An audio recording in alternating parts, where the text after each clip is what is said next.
A esta hora vamos a establecer contacto en Nueva York con Javier Elaje, él es director jurídico de Human Rights Foundation. Señor Elaje, muy buenas noches, gracias por acompañarnos aquí en el informativo, bienvenido.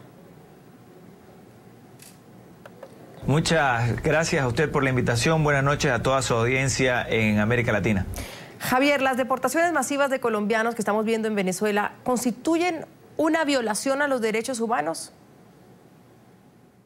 Sin duda, las acciones que ha llevado a cabo desde hace ya más de una semana el gobierno de Venezuela constituyen violaciones graves de derechos humanos de la población extranjera, de la población colombiana que habita ese territorio, esa parte del territorio venezolano, esa parte fronteriza. A nosotros nos parece, o sea, los estados no es lo que nos parece. Según el derecho internacional general, los estados tienen la potestad de decidir qué hacer con personas, es decir, de expulsar, de deportar a personas que se encuentran, que han entrado al territorio, personas extranjeras que han entrado al territorio nacional o que se mantienen en ese territorio nacional en violación de alguna norma. Ellos tienen la potestad de deportar a esas personas. Sin embargo, esas acciones que pueden hacer todos los estados en el mundo, los 193 estados que se sientan en las Naciones Unidas tienen esa potestad. Sin embargo, deben realizar cualquier tipo de deportación, de expulsión, de proceso judicial contra esas personas extranjeras debe ser realizado en estricto respeto de los derechos fundamentales de esas personas y específicamente en respeto a los tratados de derechos humanos que protegen derechos básicos como el derecho al debido proceso que debe seguirse en cualquier trámite de deportación y finalmente el derecho a proteger la integridad física de las personas, ¿no? En cualquier situación donde estas personas extranjeras, en este caso colombianos dentro del territorio venezolano, tienen ya sea su vida, su libertad o su propiedad en peligro, esto debe ser tratado con todas las garantías del debido proceso. No hemos visto, según todos los reportes y las imágenes que se ven saliendo desde el estado de Táchira, ahí en Venezuela, específicamente en la zona fronteriza, lo que vemos es una acción de éxodo masivo de personas que están huyendo en temor a represalias que aparentemente son de orden de amenazas de que estas personas van a ser tomadas presas de manera masiva, bajo argumentos muy generales de que todos son contrabandistas, de que todos están perjudicando de alguna manera a Venezuela y que por tanto se los está sacando de manera masiva.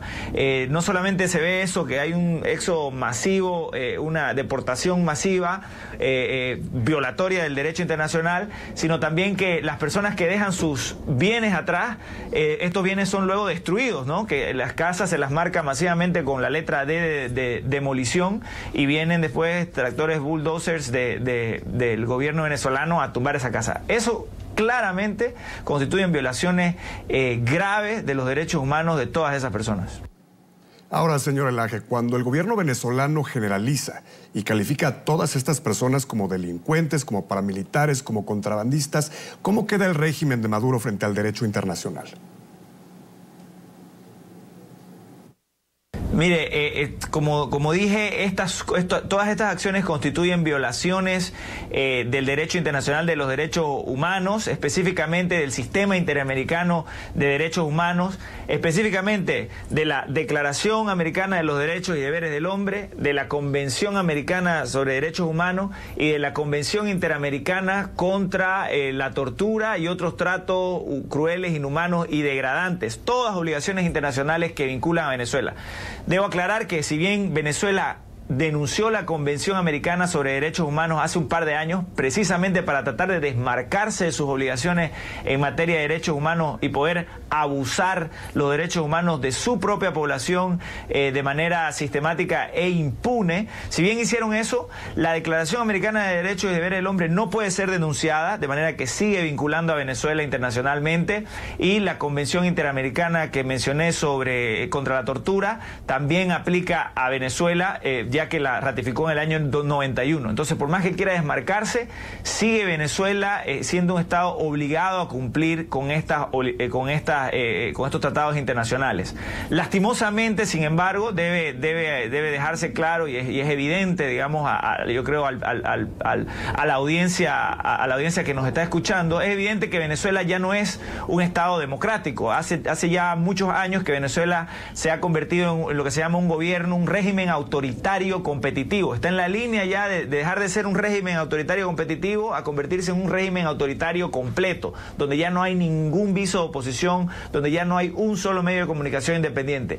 Ya ahora en Venezuela no hay un solo medio de comunicación masivo independiente que critique de manera abierta al gobierno porque han sido cerrados. Entonces ya Venezuela está al límite de convertirse en lo que en las ciencias políticas se conoce como una dictadura propiamente dicha. Está en ese borde. Ya no hay un nivel de libertad de expresión propio de un sistema democrático y por tanto todo el proceso político venezolano ya no es el de una democracia. Y lo que estamos viendo lastimosamente es la manera en que los gobiernos autoritarios actúan. Esta es una consecuencia de que América Latina ha hecho la vista gorda ante la erosión democrática en Venezuela, y ahora que Venezuela es casi una dictadura, estamos viendo las consecuencias de cómo actúan los dictadores, de cómo actúan los gobiernos autoritarios. Señor Elaje, no sé si usted ha tenido la oportunidad de ver las imágenes de las casas marcadas por las autoridades bolivarianas para ser revisadas o derrumbadas. Hablamos de las casas de los colombianos que vivían en territorio venezolano. ¿Qué le recuerda esto y cuál es su opinión sobre esa situación que se vive en la frontera colombo-venezolana?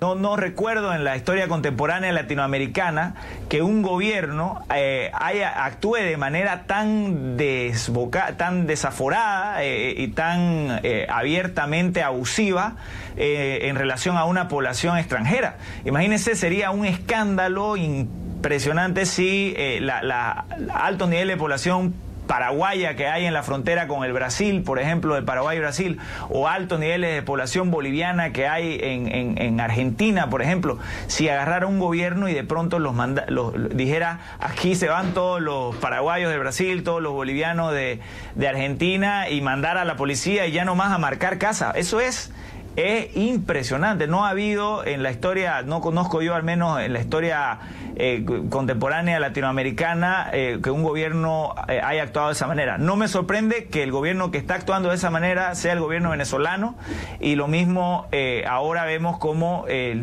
gobierno autoritario de Venezuela no la piensa dos veces para básicamente eliminar a un pueblo, a una población fronteriza que es normal que sea mayoritariamente extranjera. En toda América Latina, en cualquier pueblo fronterizo hay mucho contrabando, hay mucha gente que vive ahí, que tiene sus comercios legítimamente, hay un universo de personas que nacen, crecen, se reproducen y mueren en ese lugar, y que son seres humanos y que deberían tener todas las garantías de parte de los gobiernos de los estados, de los gobiernos de los territorios donde están. Es decir, que los colombianos, por más que estén en la frontera, por más que tuvieran papeles irregulares, algunos de ellos tienen todo el derecho de que Venezuela los trate con dignidad y que se les cumpla, se les proteja todos sus derechos fundamentales, ¿no? Considerando esta naturaleza de una población fronteriza, ¿puede un presidente tomar la decisión unilateralmente de cerrar la frontera de su país sin consultar, sin notificar previamente organismos internacionales como la ONU o la OEA? Mire, específicamente lo que se tiene que notificar, lo que sí se tiene que notificar según el derecho internacional, específicamente la Convención Americana de Derechos Humanos, y es una cláusula de protección de los derechos fundamentales es que se ha establecido que cuando se declaren estados de excepción, cuando cualquier gobierno declare un estado de excepción en una zona dentro de su territorio, que no necesariamente sea fronteriza, pero en cualquier zona de su territorio, debe informar a la OEA en sí. Esta es una disposición que se adoptó con la finalidad de tratar de elevar los costos de cualquier acción autoritaria. Como en los años 70 prácticamente América Latina se la pasó en estado de excepción durante 10 años, donde se mataba, se torturaba, se desaparecía personas bajo la excusa de que se había declarado el estado de sitio, el estado de excepción, estado de emergencia. Para evitar eso es que se ha establecido la obligación de que los estados que vayan a declarar estados de excepción notifiquen a la OEA. Sin embargo, en este caso Venezuela ha hecho caso omiso de esa obligación y la está violando abiertamente, ¿no? Y no nos sorprende, lastimosamente, porque es parte de un comportamiento coherente del gobierno venezolano con su actitud autoritaria. Eso es lo grave. Lo grave es que Venezuela no está sorprendiendo a nadie con estas acciones. Venezuela está actuando como actúa, como viene actuando hace 7, 8 años con su propia población, y ahora el gobierno colombiano y la población colombiana, nada, no le queda otra que espantarse por algo que ahora ven que les ocurre a sus compatriotas, pero que le viene ocurriendo al pueblo venezolano desde hace 10 años, ¿no? Gracias a Javier Elaje, director jurídico de Human Rights Foundation, por habernos acompañado en el informativo de NTN 24. Muy amable, Javier. Gracias a ustedes nuevamente por la invitación y estamos a sus órdenes como siempre.